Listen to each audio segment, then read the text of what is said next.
Hello students, कैसे हैं आप लोग। चलिए नेक्स्ट वीडियो स्टार्ट करते हैं, जो कि इडियम्स और फ्रेजेस का चल रहा है, जो इन सभी कॉम्पिटिटिव एग्जाम्स में आती है, जो पूछा गया है और रिपीटेडली आती हैं। हर एक में जहाँ पे इंग्लिश आती है उसमें ज़रूर आती है ना। चलिए गाइस, तो बिना देरी के स्टार्ट करते हैं। पहला इडियम है too many irons in the fire.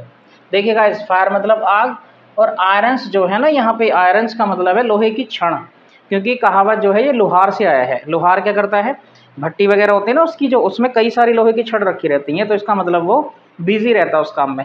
Clear. तो वहीं से इसका अर्थ निकल के आता है टू मैनी इंगेजमेंट्स, या फिर टू बी बिजी, या टू बी वेरी बिजी। अगला, to fight tooth and nail. लड़ना, टूथ एंड नेल, इसके दो मतलब हैं गाइस। पहला है टू फाइट वायोलेंटली, मतलब हिंसात्मक तरीके से लड़ना, या फिर to try very hard to get something, to get what you want, what you want. सही है। या तो आप अगर किसी से लड़ रहे हैं, जैसे युद्ध वगैरह होते थे ना पुराने जमाने में, तब के लिए यूज होता होगा। वायलेंटली मतलब हिंसात्मक तरीके से, या तो लड़ना, पूरी जान लगा के लड़ना एक तरह से, या फिर पूरी तरह ट्राई करना वो पाने के लिए जो तुम चाहते हो। जैसे people fight tooth and nail to get the promotion. Promotion पाने के लिए लोग क्या करते हैं, तन मन धन सबसे लड़ते हैं ना। कुछ लोग होते हैं, सब नहीं। क्लियर। नेक्स्ट देख लेते हैं, टर्न कोट। टर्न कोट का मतलब है अपॉर्चुनिस्ट। टर्न कोट मतलब, टर्न का मतलब पलटना, तो पलटा हुआ कोट, यानी आज वो कोट किसी ने पहन लिया, आज किसी ने पहन लिया, वैसे याद रख सकते हैं ऐसे ही। इसका मतलब क्या है, दल बदलू, है ना। इसको भी क्या बोला जाता है, दल बदलू, अपॉर्चुनिस्ट। और जो दल बदलता रहता है उस पर भरोसा नहीं किया जा सकता, इसलिए इसको और क्या बोला जाता है, ट्रेटर, या फिर बिट्रेयर, देशद्रोही, या फिर विश्वासघाती, है ना, कह सकते हैं। हो सकता है इनमें से कोई आ जाए, तो याद रख लेना। वैसे ये ज़्यादा आता है opportunist. Fourth, up to the mark. ये तो बहुत स्पोकन में काफ़ी यूज़ होता है। ऑफिशियली कहते नहीं कि भाई ये जो तुम्हारी चीज़ है अप टू द मार्क नहीं है। जैसा मान लो टीचर ने किसी स्टूडेंट को 30 मार्क्स का प्रोजेक्ट होता है ना, वो दिया, वो लिख लाया, उसने कहा अप टू द मार्क नहीं है। अप टू द मार्क का मतलब है जो हमें चाहिए था, जितना 30 मार्क्स के लिए सुटेबल है, that is not included in your project, है ना, वो तुम्हारे प्रोजेक्ट में है नहीं। तो up to the required standard, जो हमने स्टैंडर्ड तैयार किया है उसके हिसाब से। Clear. Next, ups and downs. ये तो बहुत ज़्यादा यूज़ होता है गाइज।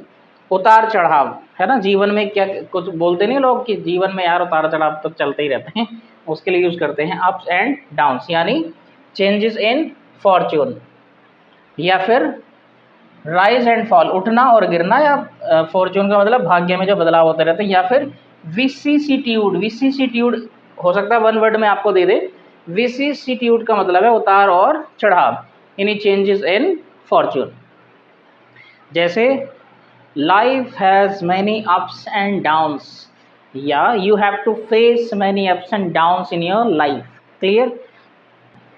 अगला है guys with might and main. देखिए गाइज, माइट का मतलब तो पूरी शक्ति होती है, पावर, लेकिन मेन का मतलब यहाँ पे मुख्य नहीं है, यहाँ पे है डोमिनेंट, या तो रूल या फिर डोमिनेंट।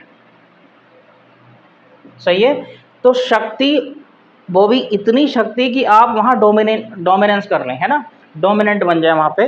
इसका मतलब क्या है, विद फुल पावर, पूरी शक्ति के साथ। अगला है guys with open arms. With open arms का मतलब है खुले दिल से स्वागत करना किसी का, है ना।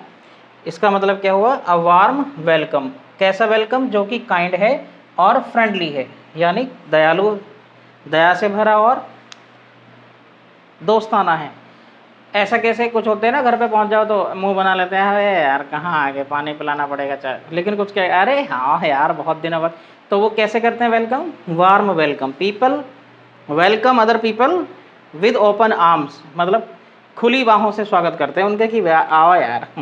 अगला है योमन्स सर्विस। तो गैस योमन्स सर्विस जो आया है, ये आया है अब पुराने ज़माने में ना, योमन नौकर थे, अब कम यूज़ करते हैं योमन्स।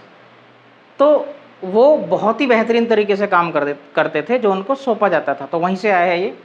तो यॉमन सर्विस का मतलब है ऐसे नौकरों की सेवा जो बेहतरीन सर्विस देते हैं। इसका मतलब एक्सीलेंट वर्क या फिर सर्विस, बेहतरीन काम या फिर सेवा, सेवा ही रहती है वैसे ना। एक्सीलेंट वर्क डन, बहुत ही शानदार काम कर दिया आपने तो भी हम कहेंगे यॉमन सर्विस, या बहुत बेहतरीन सर्विस दे दी तो भी हम कहेंगे यॉमन सर्विस। यानी at that shop I was given a yeoman service, बेहतरीन काम किया वहाँ के लोगों ने। खैर 9th देखते हैं, टू हफ एंड पफ, इसका मतलब है गाइस, इसके दो मतलब हैं, या तो हाँफना, ये जो लिखा ना इतना लंबा चौड़ा मैंने इंग्लिश में, टू ब्रेथ हैविली और rapidly because one is exhausted, अगर कोई थक गया है तो जल्दी जल्दी सांस लेना ऊपर नीचे है ना। या फिर दूसरा जो मीनिंग है इसका, to show one is annoyed और एंग्री, ये दिखाना कि सामने वाला जो है वो गुस्सा है या चिड़ा हुआ है। ऐसा क्यों है, देखिए वहाँ पे भी क्या होता है, बीपी कुछ लोगों को हाई हो जाता है ना गुस्से में, इस तरह से, यानी हाँफना है कुल मिला के इसका मतलब। टू हफ एंड पफ का मतलब क्या है, हाँफना। सही है।